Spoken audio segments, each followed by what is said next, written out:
I am Brandon Sewell. I am the owner of Seal Pro Painting in Central Florida, and I am the host of the Off the Ladder podcast. We exist to help home service business owners learn so that they can lead well and ultimately live life off of the ladder. I'm excited about today's guest. I've got Alex Judd here with me, and he is the owner and founder of Path for Growth. And he is helping impact driven leaders practice healthy growth. Welcome to the show, Alex. Brandon, so stoked to be here, man. I've been looking forward to this. Let's get some people off the ladder, man. That's right. And, just really quick, as we were talking about before the show, obviously I was a part of Entree Leadership years ago, and that's where we originally met. And obviously, being a part of Entree Leadership for a while was very helpful for me. And I've seen you go off and start Path for Growth and been inspired by, the content that I see you create and just the mission that you have.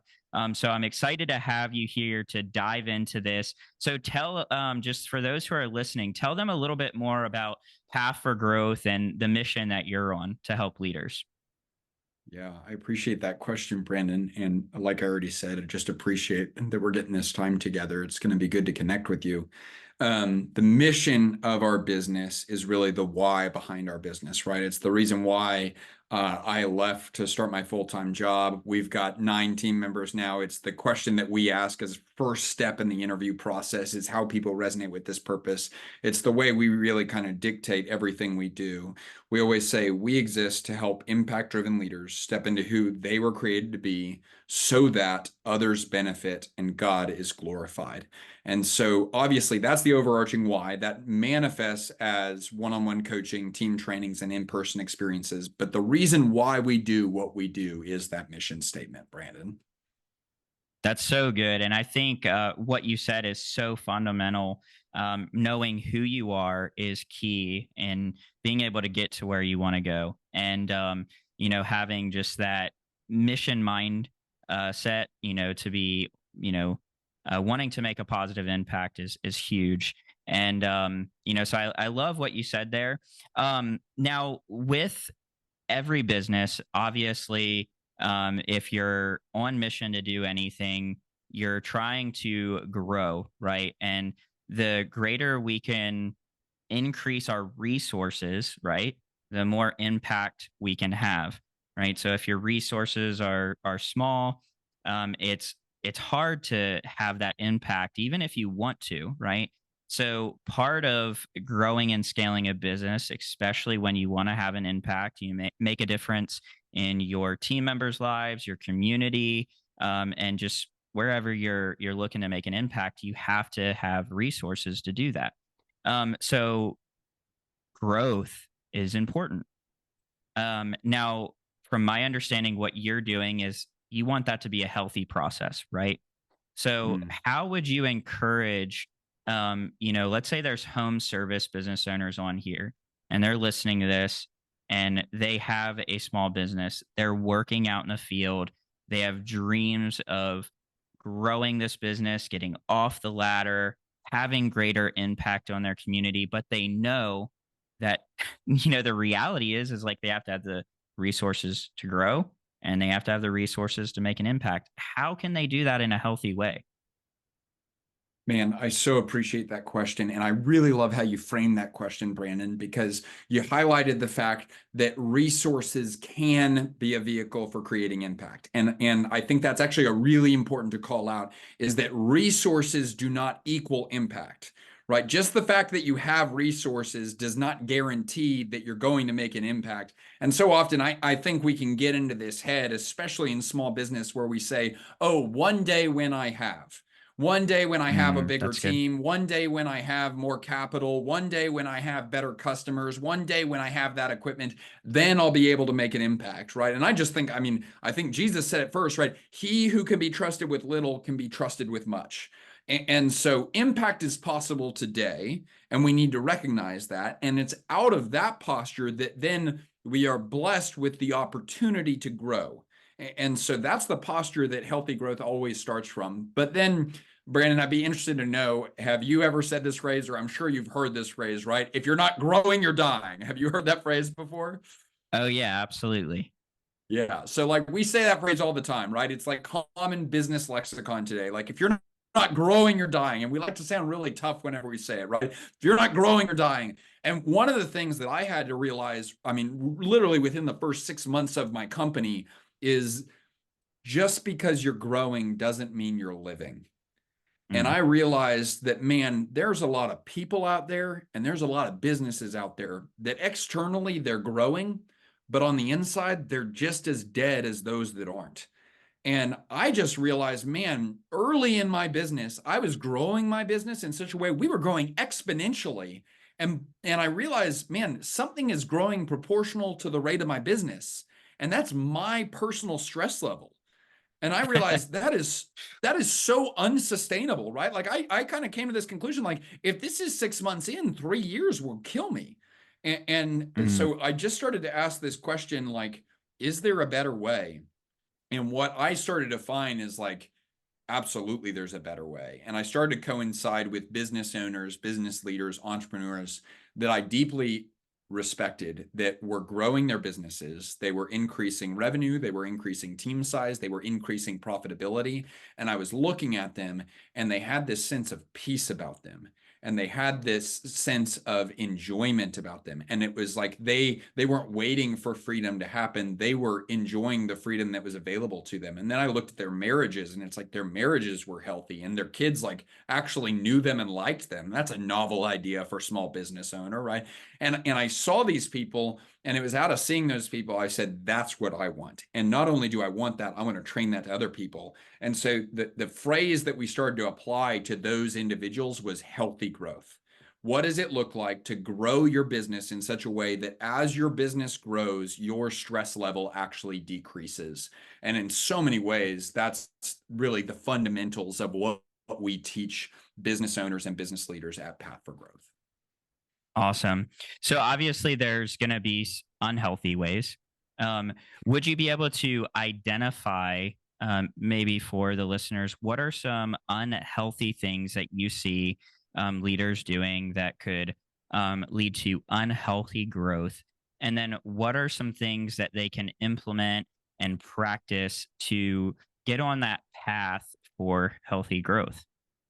Yeah, can we split that into two parts? Can I Yeah, first start with absolutely. like the signs of unhealthy growth? And I'd be interested to know, like I'll list a couple of them and then I'd be super interested for to know like which of these stand out to you as being really relevant for the people in y'all's industry, right?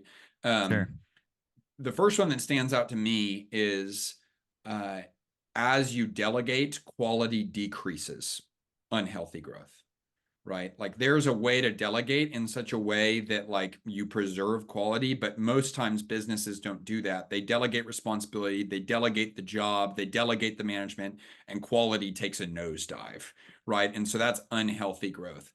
Number two, I would say centralized decision making.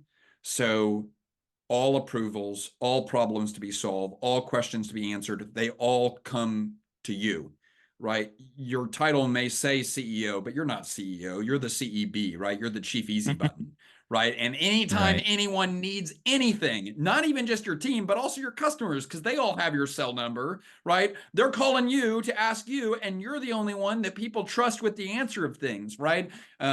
Unhealthy growth because that's not sustainable, right? Like that's just going to lead you being if you become $1 million business, that just means you're going to have a million more phone calls that you're answering, right? Right. um That's good. the next one I would say is within the team, backbiting, infighting, and gossip. And a lot of times we would say that's because you got bad people on the team. Sometimes that's the case, obviously, but the other thing that stands out as a principle, disorganization often devolves into drama, right? And so oftentimes it's not that these people want to gossip. It's not that they want to get in this toxic competitive atmosphere where they can't get along. It's that there's no clear lanes, there's no clear roles, there's no clear boundaries or values. And so in the absence of all that, it just becomes like a UFC cage match called a business, right? And that's not really helpful at all. And then finally, like just we already said it, right? Increase stress level and decrease personal health of the leader, right? So you created this business because you wanted quote unquote freedom. and you look up 3, 5, 7 years in, and your business is bigger than it's ever been, and you feel less free than you've ever been. This thing is a chore and it's a burden instead of being a blessing and an opportunity. And therefore, you actually start to resent the thing that you theoretically own. And so those are some of the big ones that stand out as being hallmarks or benchmarks of what I would call toxic growth. I guess one more I would say is revenue as a vanity metric, right? Mm. Okay, great. You used to be $100,000 business and now you're a $300,000 business. You used to be a $300,000 business. Now you're a $600,000 business. If your profits cut in half, it doesn't matter, right? You're right. That's beside the point. And so like, let's stop focusing so much on revenue. It's a vanity metric. Let's focus on profitability because that's what actually matters for you, your family, your team members, and their families. Yeah, that's really good. And to answer your question, all of these apply to our industry, and I think for many small businesses it does. And I wanted to add this, and I say this a lot, and for my listeners, I apologize, but I think it's so important. So I'll say it again: is that in order to get these right in your business, I think you have to have really solid personal foundations, because stress that comes from your personal foundations are going to leak over into your business, and then you're not going to be able to make clear decisions in these different areas. And I've noticed that for myself. When I have my personal affairs in order, when I'm not stressed about my personal life, then it frees me up to not feel so much pressure on the business side of things. And some things that I'll just outline is like your marriage. And the episode that's going to come out before this episode, we really dive into that. But like your marriage, like how is your relationship with your kids? How is your personal financial situation? Like if you're house poor, you got multiple cars that you have loans on, and you've got a bunch of consumer debt, and you're just barely surviving on the home front. Well, that's going to make business really stressful and really complicated to be clear and concise about what you want and what direction you're going to go, because that stress is just going to dominate your decision making. It's like, okay, I need boundaries, but I also need money to pay all these bills. So, you know, quality is decreasing because I don't have things covered at home. So I just wanted to preface that. And so let's dive into this first point: quality decreasing. For me, what I see in my own industry, if we just look at contractors as a whole, you talked about revenue being a vanity metric. And I think a lot of times guys are trying to shoot for like growing these businesses with massive revenues, that they're willing to compromise and do whatever it takes to get there, if that makes sense. So it's like, okay, I'm going to delegate and I'm going to get more stuff done. I'm creating more problems, but at least like they're seeing the revenue go up, right? Um, how do you suggest somebody in that, position deals with that? Yeah. There's so many things that come to mind there, but it's like I'm so susceptible to this, right? Let me not pretend that I'm immune to this, right? I'm a business owner, right? And so there's times Sure. where if I'm not careful, I'll do stuff where it's like it's growth for the sake of growth. It's like, why are you doing that? It's like, well, because I want to grow, right? It's what I grow things. And it's like if I'm being honest with myself when I make these decisions, like to hire this person or to send out this marketing email or to take on this job, right? Or to chase this opportunity, right? When I do these things, it's like what I'm really thinking to myself is that's a problem for future Alex, right? Like current Alex isn't going to deal with that. That's a problem for future Alex. And I just got to a point, Brandon, where I was like, man, future Alex was starting to get pretty frustrated with all the decisions that I was making like that. And Right. and not only that, let's be very clear, future Alex was disappointed in it, but if I'm not careful, future Aspen, who's my wife, is disappointed in it. Like my friends are disappointed in it. My community, I'm about to have a kid, right? Like I'm going to disappoint them too. And so I love that you highlighted, like, man, get your personal affairs in order. We always say, if you want to put your business in order, start by putting yourself in order, right? Because Hmm. if you can get yourself organized and healthy, you're going to be radically equipped to lead an organized and healthy business. And so the first thing I want to say is just, man, I relate to you if you make decisions that look like growth for the sake of growth. What I have learned is growth for the sake of growth is dead, because growth for the Hmm. sake of growth is really bought into this ideology that there's not enough right now, but one day there will be enough. And I just had someone tell me once, like, Alex, if you continue to always live life for what's around the corner, you'll look up one day and realize you never actually lived life. And I'm establishing patterns and habits and routines and rituals today that it's not like, oh, one day once I get quote unquote there, then I'll be able to do this all the right way. It's like I'm practicing right now for the future that I'm going to step into. And so the customers that I'm taking on right now, that's on a trajectory of the type of customers I'm going to get. The team members that I hire right now, that's putting me on a trajectory for the team that I'm going to have.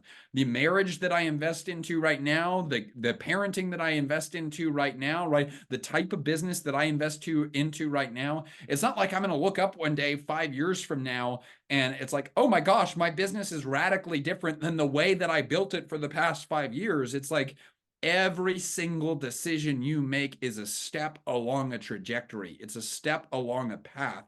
And we just need to remember that, as with everything we do in leadership, it has a compounding effect.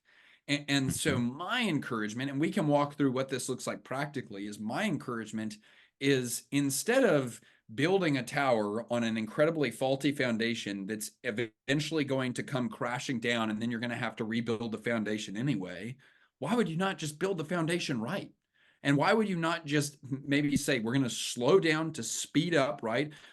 Slow is smooth and smooth is fast, right? So we're going to establish the fundamentals right, because once we get the fundamentals right, we're going to be able to really scale and grow. You know, the example that I always think of, that I always talk to our team about and kind of have to preach to myself about, is like Chick-fil-A for an extremely, extremely long time perfected one restaurant. They got one restaurant operationally sound, excellent, and man, just absolute quality. They got the culture right. They got the drive-through humming right. They did one really well. And the beauty about it is, man, once you get one dialed in and you figure out the formula for one, then you can reproduce like crazy. But so many of us are like, oh, I'm going to skip one. I'm going to go straight for five. And now you have 5 times the questions to solve for, and you're addressing them all at once. And I just have never seen it go well. Yeah, that's really good. And, as you're talking about this, one of the things that came to my mind is um, I go back to when I started coaching in entree leadership. And I remember one of the first things I learned and got implemented in my business was having clear values and a clear mission as a business, right? So if you write out your values as a business owner and you have a clear defined mission, well, now you understand, okay, this is who we are. We care about quality, right? So then it's, as you're, obviously, um, you have to take risks and you have to do things to grow as a business owner. But I think what I've learned is I always reflect back on my values and my mission as a business owner. And when things aren't going the right way, where I'm not getting the result, I just say, like, I'm not willing to continue in that direction just for the sake of like more money. I'm going to stop and I'm going to fix what's broken so that I can grow in a healthy way. And I think what happens for some business owners is they feel this pressure to grow. And so they compromise on those core values and that mission for the sake of growth. And, you know, I think that that's a dangerous place to be in. And so I think we have to be very conscious of like our own character and integrity when making decisions to grow. And I think if we can have those core values and everything in place, then we can make those decisions that are going to reflect in the quality that we're looking for in whatever we do. Does that make sense?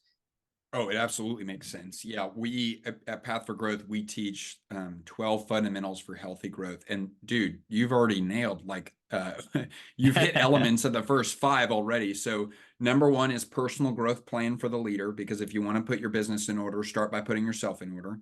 Number two is leader success statements, right? Most CEOs spend 80% of their time doing things that CEOs don't actually do. So you got to focus on what do CEOs actually do. Most of us don't actually understand what that is.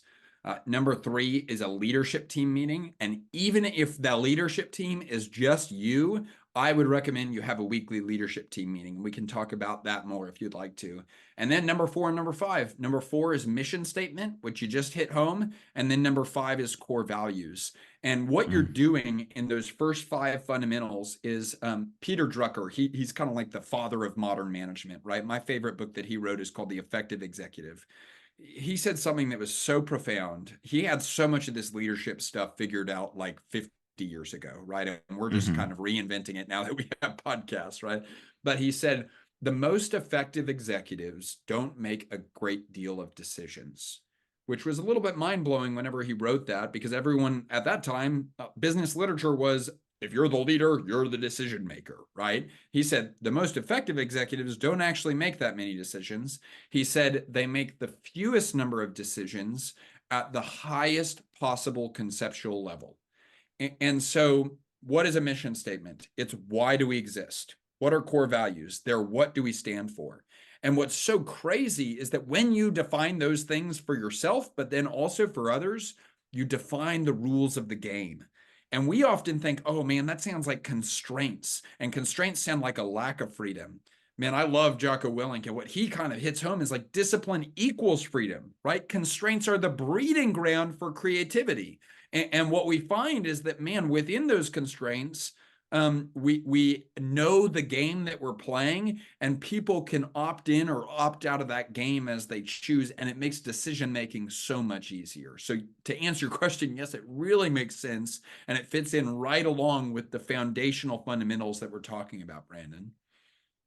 Yeah, and I think unfortunately, so many guys and gals out there who are running businesses, they just don't have those fundamentals in place. And I know that when I started to get those fundamental things in place for my business, that was when I really started to create a better foundation. Right. And I think that's what we keep reiterating here is like you have to have a really good foundation to build on, so that you can have that healthy growth that takes place. Um, in light of what you just said with those five fundamentals, let's go into the next point, which is the if you said if you have centralized decisions, that's a sign of unhealthy growth. And I know I was just recently listening to a podcast by Craig Rochelle, and he mentioned something along that lines of those lines. I want to say the name of the podcast episode was Eight Habits, I believe, Great decision effective makers.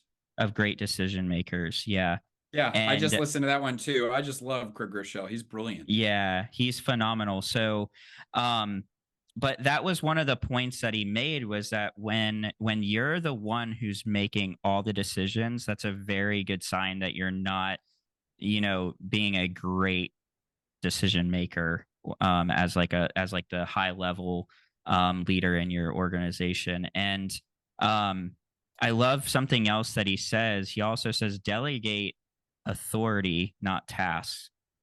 So it's like this whole concept of like you want to have leaders who understand that they have the authority to make decisions. And where do they get that authority? Obviously it comes from you, but how do they know what those right decisions are without having to come to you?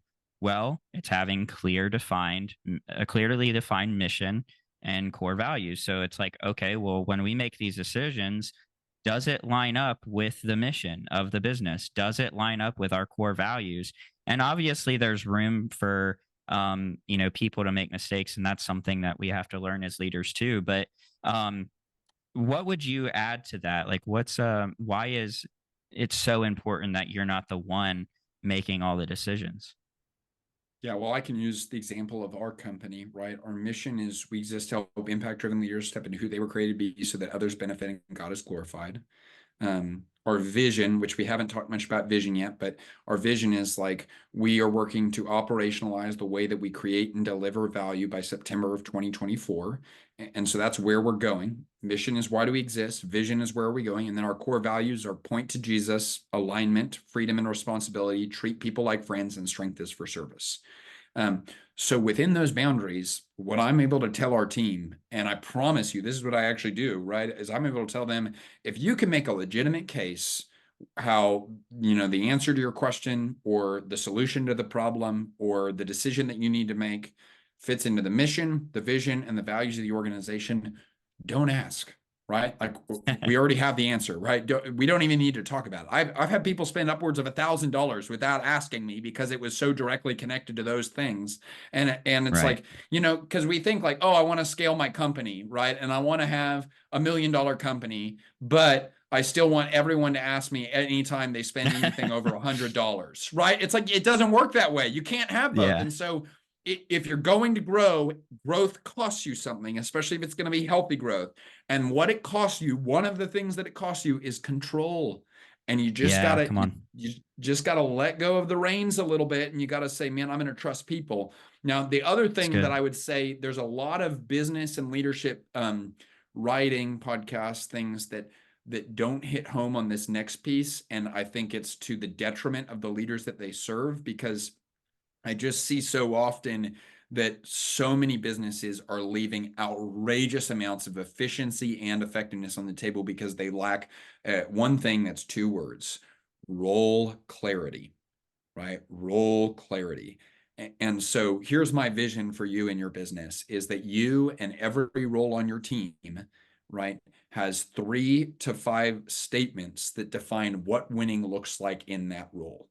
And we're not building it around a personality. We're building it around the role because we're going to depersonalize the role. And in doing so, we're going to start to operationalize the business. But so we call these success statements, right? They are statements that define what success is for the role. And it's really rooted in this belief that most people, most of the time, are just doing the best that they can. And like what I had to realize is like the people in my company want to win. They want to do a good job. They actually do, right? And it's like oftentimes if they're not, they just aren't clear on what I'm actually expecting. The final quote I would associate with that, man, this just punched me in the gut whenever I heard it years ago. It's unspoken expectations are front-loaded resentment, right? That's so good. Unspoken expectations are front loaded resentment. And I had to realize that for myself as a leader, I'm way better at walking around my business after the thing's already done and pointing out the things that I don't like. It has been way harder for me to get better at casting a vision for what I actually expect to happen before it happens. But man, Mm. whenever I do that and whenever I practice that and engage with that, it's amazing. Like my team members like do the right thing and I like am happy and we're all getting along. And so, man, we got to get better at clarifying our expectations. And the quickest area where you can make a massive impact is getting serious about role clarity. Yeah, that's so good. And I think for our listeners, like if you find yourself as a home service business owner and you are not off the ladder yet, you're not off the truck, take some notes on this. Get your mission written down. Get your core values written down. Be clear about who you are. And then I would say next, like obviously a key for getting off the ladder is like you have to build a team. So, to Alex's point, you want to be very clear about those roles. And so we call those KPIs, right? So, you want to have some key performance indicators for what winning looks like in each role. So, for example, if you're a HVAC company and you're looking to hire a tech who's going to work in the field, you want to have a clearly defined set of KPIs of what winning looks like in that role so that when you hire somebody into that position, they understand, okay, this is the expectation for me.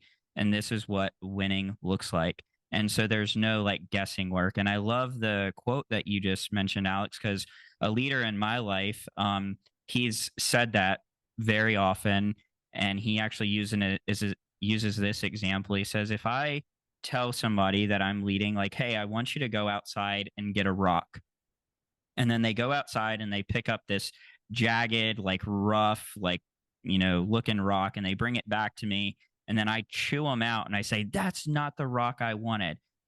I wanted a smooth rock. Why'd you bring me this rough one? And to his point, it's like, well, you didn't create that expectation for that person on what you wanted. So when they went out and they got what they thought you wanted and brought back what they thought was okay, and you got upset about it, it's actually not their fault. It's yours for not creating the proper expectation for those that you're leading. And I found myself at, honestly making that mistake early on with my business, which created that resentment that you're talking about in my employees. And I lost amazing employees that I should have never lost because I didn't create clear expectations. Or here's the next thing that I want to get into is not enforcing the expectations, because I think that's what goes into your next point with like the backbiting and like the culture. It's, when you don't uphold the standard, then people can, resent one another.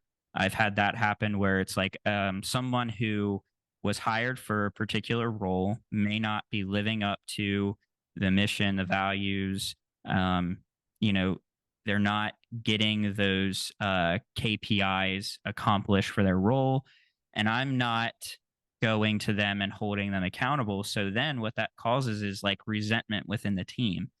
So can you talk? Let's go into that next point about like that backbiting that takes place and why it's so fundamental to address that so that you can have that healthy growth. Yeah, man, so sharp, Brandon. So we kind of mentioned around this word a couple times now, but one of the topics that we spend the most time on within Path for Growth that has just been transformative for myself and my business and the businesses that we work with is the word operationalize. And so we define operationalize is the practice of making excellence predictable and repeatable instead of haphazard and accidental.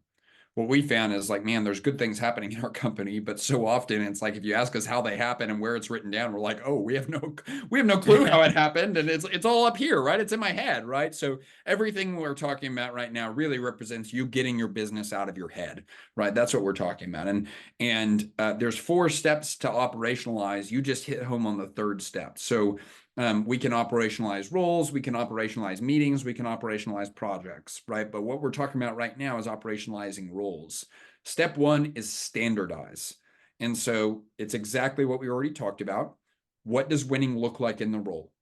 And to hit home on the idea that you kind of already addressed is we're going to talk about the outcomes, not the tasks. So we're going to standardize what are the outcomes that this role needs to accomplish. The person who has this job accomplishes these results is the question that we're answering. Standardize. Number 2 is document. We tell ourselves, and this is a standard that I hold myself accountable to, I don't get to hold someone accountable to a standard that isn't written down in a manner that is clear and accessible, right? It's not fair and it's not good leadership for me to run around and get mad at people for things that aren't actually written down anywhere.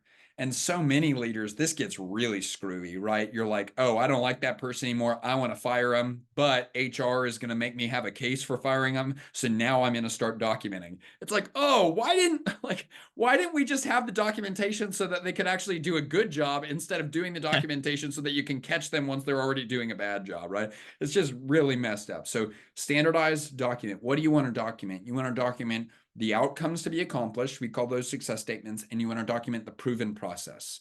So what's the best practice for accomplishing those outcomes?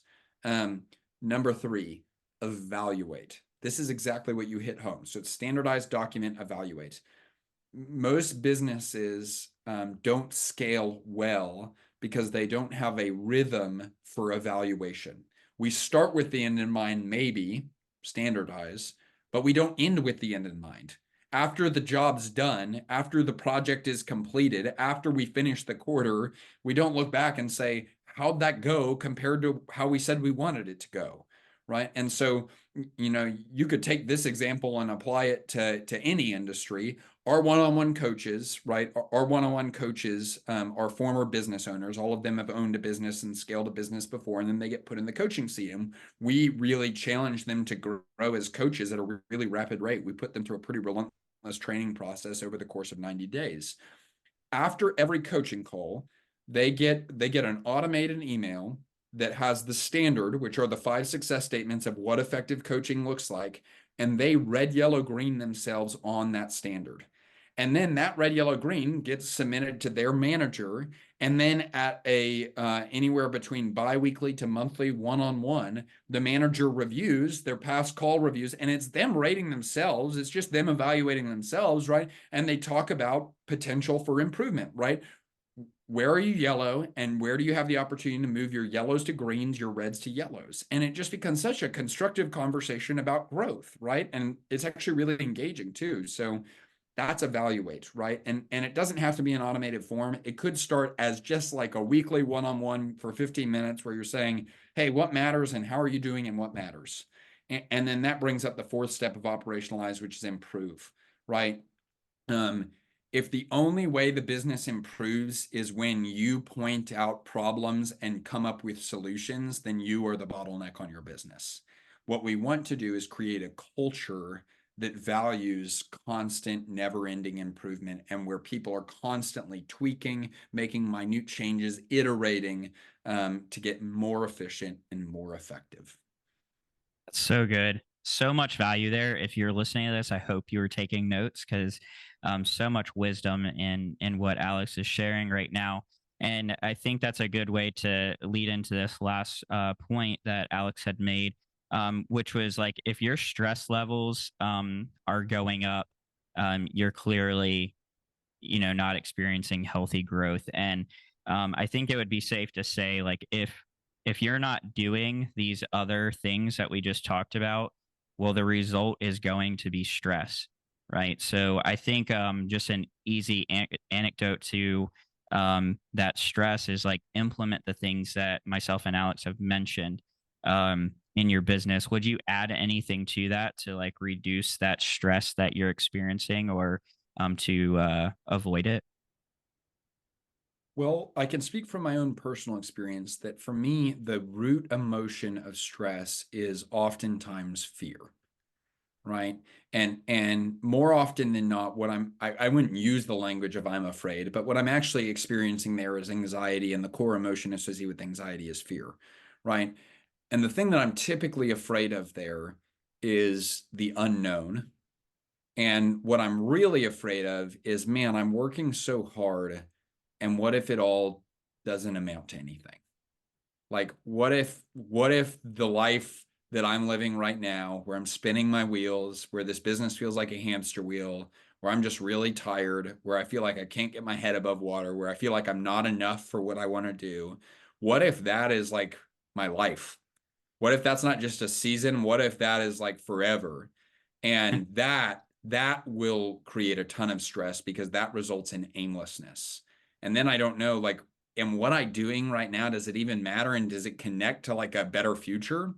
And so I would say, like, actually commit yourself to an aim that you're willing to burn the bridges for, right? Like say like, man, I'm going to operationalize this business, and that's going to require me to do different things to get different results.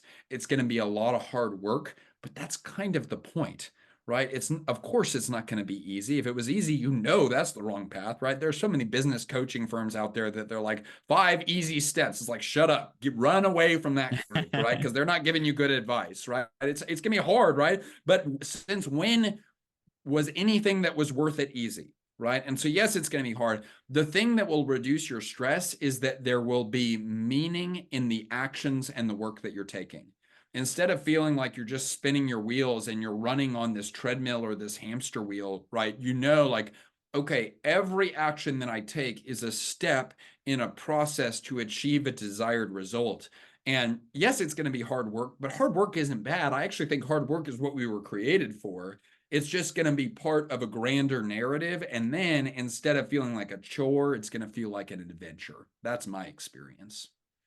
Yeah, that's really good. And I think for myself too, I love that you mentioned fear and anxiety, are what really are the main things that lead to that stress. And something that I've done and have had to create a practice of is when I've experienced a failure or shortcoming in my business, or where I've like messed up and, I've been going through like a really hard time on my business. When I get through it, I like journal about it or write it down or write lessons that I learned through it. Because what I find is that the next time I go through a challenge, I can remind myself, hey, you have what it takes. This isn't the first time that you faced a challenge and had to overcome something. You can do this. And I probably faced my biggest challenge in business in 2022, where I lost all of my employees. I had a team of 12, and then myself, and I literally went down to 0 employees. It was just me. And that was a very stressful time for me. But one of the things that I told myself in that season was and it's so funny. It is, I talked about this in the episode before this, but I just told myself, like, you just need to survive tomorrow. Just make it through the day, win the day. If you can just get through tomorrow without quitting, and then go the next day and the next day and just keep stacking up wins, you'll get through this. And sure enough, I did. And I think we underestimate ourselves and what we're capable of. And but if we can get into that habit of, tracking those wins and tracking those times where we've overcome, then when the challenges come our way again, it's like, okay, no, I have what it takes. I can do this. I just need to take it as it comes. Does that make sense? Yeah. I mean, I don't have much to add to what you just said. I really appreciate you for sharing your personal story there. I would say that my experience has been the same, that when I journal, when I reflect, when I write down what I'm grateful for, what I often end up with is basically the equivalent of a book about God's faithfulness, right? And Yeah, that's that good. and man, I can get so ungrateful, right? And anxiety and gratitude can't exist in the brain at the same time, right? So if That's I'm good. feeling fear, it's like I'm not feeling grateful, but man, the minute I adopt gratitude, it extinguishes anxiety, and then I start to realize, not that I've got this, because I certainly don't got this, right? But God's got this, and the good thing is Yeah. I'm submitted to God, and like I'm not trying to build my kingdom. I'm trying to build His kingdom, and this is His business, and I'm just trying to steward it. And when I adopt that mindset, holy cow, I sleep better, my relationships get better, and my leadership and wisdom as it relates to my business gets better because I'm holding it with a looser grip. Yeah, that's so good. Um, I love that you circle it back to just having that faith in God's, um, the fact that God's in control. And I think the reality is that even our failures, our mishaps, the valleys play a role in the purpose that God has for our lives. We learn. I've learned so much in valley seasons of life, and when I've made mistakes, and it's helped me to grow as a leader, and to understand that failure is not like the end of the world. And I think that's some people are or leaders might be so afraid of failing, or making mistakes, that it just like paralyzes them from even trying to grow or move forward, because there's that fear and anxiety. So I've just learned that failure is not a bad thing. I learn a lot from it, and I can see God's hand even in the midst of it. So it's a great reminder there. Well, Alex, as we're wrapping this up, I want to be respectful of your time. Could you just tell the listeners, if they're interested in getting involved with Path for Growth, or they're interested in the resources that you offer, what do you offer, and how could they reach out to you to take advantage of that? Yeah, thanks for asking that question. Well, we put content out every week on our podcast. That's the Path for Growth podcast. Don't you dare stop listening to the Off the Ladder podcast because Brandon's got some seriously good stuff going on here specifically for this industry. But if you're looking for some more content, we put out new episodes every Tuesday. And then beyond that, kind of the bread and butter of our business is one-on-one coaching for impact-driven leaders that own or run a business. Our sweet spot is typically for business owners that do over $1 million in annual revenue and are looking to scale and grow beyond themselves. However, we've definitely worked with business owners that have smaller companies than that if they are intentional about wanting to grow at a rapid rate in a healthy way. And so if you're interested in that, pathforgrowth.com is where you can go to get all that information. We also have a bunch of free resources about operationalizing your businesses. About operationalizing your business. We do free workshops just about every quarter, so you can check out more information about that there as well. Brandon, man, such a fan of yours. Seriously, such thoughtful questions, and your insights surrounding business are just so solid and so necessary for this industry. So I'm just grateful for the time to talk to you. Yeah, I appreciate that. And I appreciate you and the value that you brought to my listeners today. And, I think as business owners, we're on a journey, right? We're on that path. And, I think one of the most important things I've learned is it's not about a destination, it's just enjoying the journey. And so we're all in different places. We're all experiencing different things in our businesses, but man, it's amazing when we can find community and we can do it together and learn and grow. And I think that's how we succeed and go to that next level in our businesses. So I appreciate your time today, Alex. And for those of you who are listening to the podcast today, if you're watching on YouTube, I'd appreciate it if you could like the video, comment, share it with somebody, subscribe to the channel. If you're listening on Apple or Spotify, I'd greatly appreciate it if you could rate and review the show and share it with somebody else so that they can glean from all of the wisdom that's been shared here today. Thank you again, and we'll see you next time on the next episode of the Off the Ladder podcast.